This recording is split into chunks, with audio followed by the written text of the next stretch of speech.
Baiklah, saya akan menjelaskan sekarang olahraga dan ekonomi. Gambarnya agak gelap karena saya merekamnya ini malam hari ini, malam-malam, kayak olahraga dan ekonomi. Olahraga memungkinkan adanya imbalan, sehingga hukum ekonomi lah muncul di situ. Karena kenapa? Olahraga itu cenderung sekarang menjadi pekerjaan. Dalam olahraga profesionalisme, olahragawan dan masyarakat olahraganya menjadi jutawan. Bahkan bukan jutawan lagi ya, miliar mungkin ya, ada transfer pemain bola misalnya. Luar biasa sekarang. Kita tahu dalam hukum ekonomi ada tiga. Paling tidak secara mendasar adalah ada penghasilan, pembagian, pemakaian, produksi, distribusi, dan konsumen gitu loh. Di olahraga apakah iya juga seperti itu? Ya, contoh misalnya Sampdoria itu klub besar yang punya sekolah sepak bola. Dulu dia banyak memproduksi pemain-pemain bola handal yang pada akhirnya dipakai oleh Sampdoria. Tidak, dia memproduksi kemudian didistribusikan, si pemain itu dijual ke konsumennya. Siapa pemakainya? Adalah klub-klub besar yang lain gitu ya. Penelitian Berry tahun 75, olahraga memberikan pengaruh yang besar terhadap ekonomi, mendongkrak olahraga itu kegiatan ekonomi. Kenapa? Karena menjadikan pekerjaan, menjadikan sumber pendapatan bagi siapa? Olahragawan jelas itu. Ketika jadi atlet dia itu dibayar gitu kan. Kemudian pelatih juga ada gajinya, wasit juga dibayar, ofisial, penulis, penyiar radio, pelaksana konsensi, penyiar televisi, atau kegiatan-kegiatan event organizer gitu yang memproduksi kegiatan olahraga, atau pabrik yang berkaitan dengan peralatan-peralatan olahraga, ataupun pabrik-pabrik yang lain yang tidak ada kaitannya dengan olahraga juga terdongkrak dengan adanya kegiatan olahraga. Hubungan olahraga dan ekonomi harus profesional, tidak saling menghilangkan jati diri. Seharusnya begitu gitu ya. Tapi kadang-kadang juga karena mensponsori begitu besar, sehingga kadang-kadang jati diri olahraganya sedikit ada yang dihilangkan gitu ya. Kadang-kadang gitu ya, walaupun masih bisa diperdebatkan itu. Ya misalnya contoh gitu loh, olahraga itu adalah kesehatan. Saya tidak mengatakan bahwa apa namanya, olahraga dibiayai oleh perdebatannya pabrik rokok dan sebagainya gitu misalnya dulu ya. Nah, kalau sekarang sih enggak lah. Olahragawan menempati kedudukan sentral. Ingat tuh, olahragawan kedudukan sentral. Makanya ada anggapan bahwa olahragawan atlet itu kadang-kadang dibayar lebih mahal daripada pelatihnya ya. Kenapa? Karena memang sentralnya di atlet. Nggak menarik dong pertandingan antar pelatih, pertandingan antar wasit, nggak ada. Tapi antar atlet memang sentralnya gitu ya. Antar, gitu, makanya wajar aja berbayarnya lebih mahal dia, karena yang ditonton itu adalah atlet gitu ya. Investasi modal ya, berlatih untuk menjadi olahragawan, orang berlatih untuk menjadi olahragawan itu human capital ya, modal manusiawi. Jadi dia memang membangun dirinya agar dia menjadi pemain profesional, ya dia berlatih. Itu investasi dia itu untuk dirinya. Kenapa? Tidak dibayar dulu waktu dia latihan di awal-awal itu ya, sebelum menjadi akhirnya jadi pemain profesional atau menjadi ngetop itu gitu ya. Olahraga kenapa? Menabung dalam bentuk keterampilan gitu ya. Dia untuk meningkatkan terus diasah segala macam. Misalnya contoh Susi Susanti ketika dari kelas 5 SD sudah belajar bulu tangkis, masuk ke sekolah bulu tangkis gitu kan, klub bulu tangkis gitu ya di daerahnya. Dia tidak dibiayai sama negara, tapi setelah dia hebat, setelah menjadi profesional, baru negara mengambil, kemudian mewakili Indonesia dan sebagainya. Ya dibayar gitu ya. Dunia kerja olahraga, olahragawan yang ditempatkan menjadi anggota tim, jadi menjadi pekerjaan bagi orang, entah di kelas Porda misalnya lokal, kemudian nasional di PON, regional misalnya ASEAN dan sebagainya, atau olimpiade internasional. Jadi hukum ekonomi di situ muncul ketika olahragawan itu sudah ditempatkan jadi dunia pekerjaannya adalah ya atlet gitu ya, jadi olahragawan. Olahraga diyakini dapat mempengaruhi ekonomi ke arah yang lebih baik. Ya iya gitu ya, untuk para pengusaha, untuk pemerintah juga mendongkrak perekonomian dengan kegiatan olahraga itu. Makanya nggak heran berlomba-lomba ya perusahaan, baik perusahaannya kaitannya dengan olahraga maupun perusahaan-perusahaan yang agak bukan dalam dunia olahraga gitu loh, tapi dia mau membiayai kan untuk mendongkrak gitu ya, mendongkrak apa namanya, penjualan produk dan sebagainya ya. Pemerintah iya, makanya nggak heran berbagai negara ingin menjadi tuan rumah event olahraga karena dampaknya ekonominya luar biasa ya. Bagaimana pembangunan di segala bidang ketika adanya ke event olahraga, perekonomian jadi meningkat karena olahraga, industri pariwisata, hotel segala macam jadi laku karena ada event olahraga.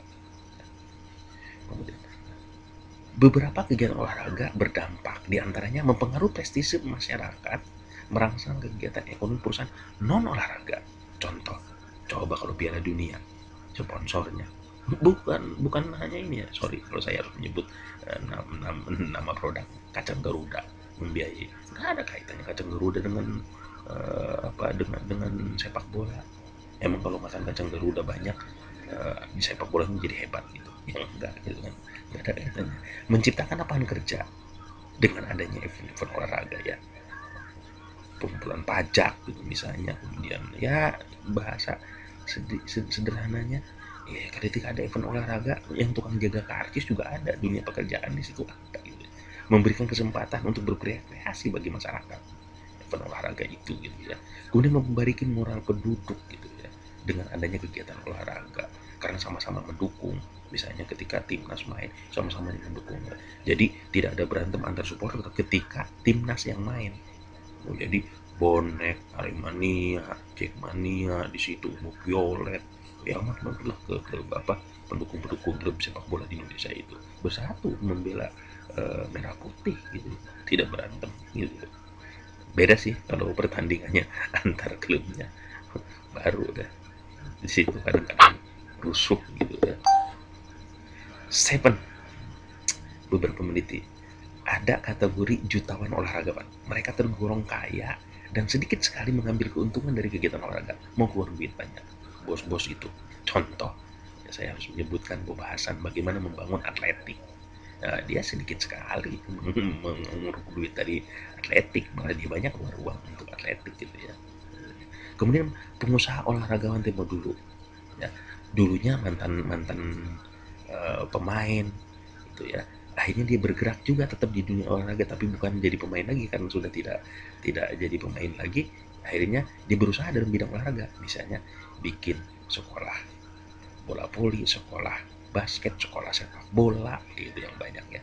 Kemudian dia bikin toko olahraga, konsultan olahraga, atau bikin event organizer untuk kegiatan-kegiatan olahraga gitu ya. Nah, kemudian ada yang promotor olahraga. Ini memang bergerak dalam dunia mencari untung di kegiatan olahraga. Ya, dia nggak mau rugi gitu ya. Promotor olahraga yang paling banyak itu promotor tinju. Don King kaya dia dari ngadu-ngaduin orang tuh dari tinju gitu ya. Sebenarnya begitu. Kalau dulu di Indonesia ada yang terkenal itu Boy Bolang gitu ya, mengorbitkan LSP kali ini nyari keuntungan juga dari situ gitu ya.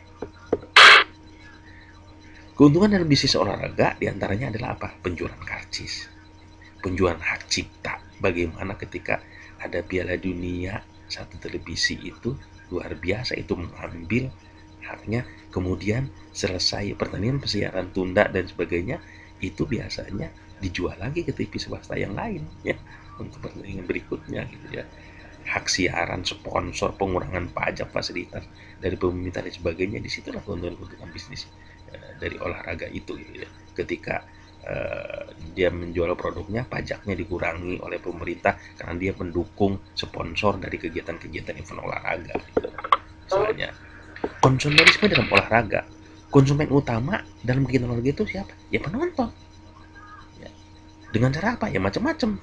Kalau misalnya dia di radio berarti mendengarkan kegiatan event olahraga di radio, menyimak kegiatan olahraga gitu misalnya, kalau dari nonton di televisi segala macam gitu ya, konsumen utamanya itu atau datang langsung ke tempat olahraga gitu. Ada 6 faktor yang dapat mempengaruhi tingkat laju konsumsi olahraga. Kesempatan, waktu dan pencapaian tempat kejadian. Ketika kesempatan itu ada ketika waktu dan pencapaian tempat kejadiannya dekat, misalnya ketika Asian Games, kalau di negara orang mungkin sedikit yang nonton orang Indonesia, tapi karena adanya di Indonesia, oh orang banyak berundung, apalagi kalau di tempatnya ya yang di Jakarta atau di Palembangnya yang berdekat sekali gitu ya. Orang orang banyak berbondong-bondong gitu nonton gitu. Kemudian situasi ekonomi, laju penjualan karcis. Kalau karcisnya terlalu mahal juga kita nggak punya duit ya, tingkat konsumerisme kita juga nggak maksain gitu ya, nggak bisa. Ketika karcisnya murah ya banyak orang yang datang. Situasi ekonomi juga menentukan. Jenis kelamin, katanya laki-laki lebih banyak jadi penonton dalam kegiatan-kegiatan olahraga. Status pernikahan, yang belum menikah ya, mayoritas yang nonton, walaupun kalau sekarang berimbang, yang udah menikah juga banyak loh. Tapi yang belum menikah itu banyak juga yang menikmati kegiatan-kegiatan olahraga gitu ya. Contoh misalnya sport sepak bola itu anak banyaknya yang anak-anak tanggung begitu kan.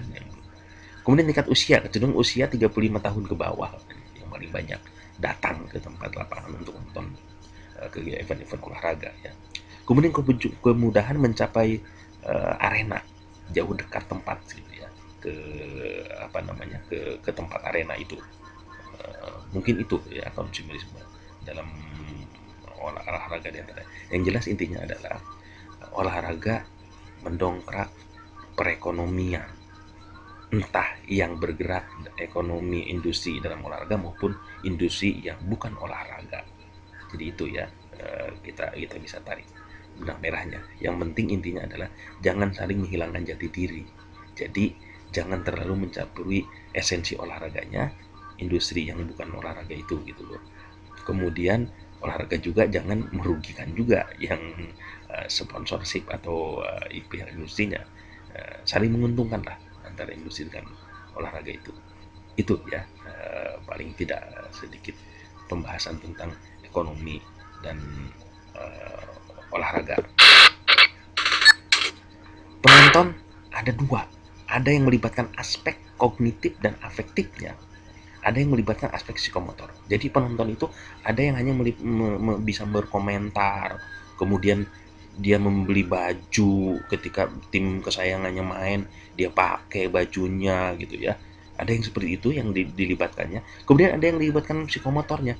Ketika demam Piala Dunia, rajin orang melakukan sepak bola gitu misalnya. Rajin orang berlatih, ikut-ikutan juga berlatih sepak bola gitu kan.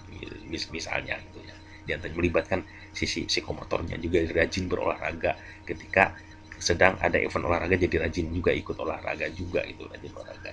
Itulah diantaranya penonton yang terlibatannya dalam dalam event olahraga. Mungkin itu yang bisa disampaikan. Terima kasih.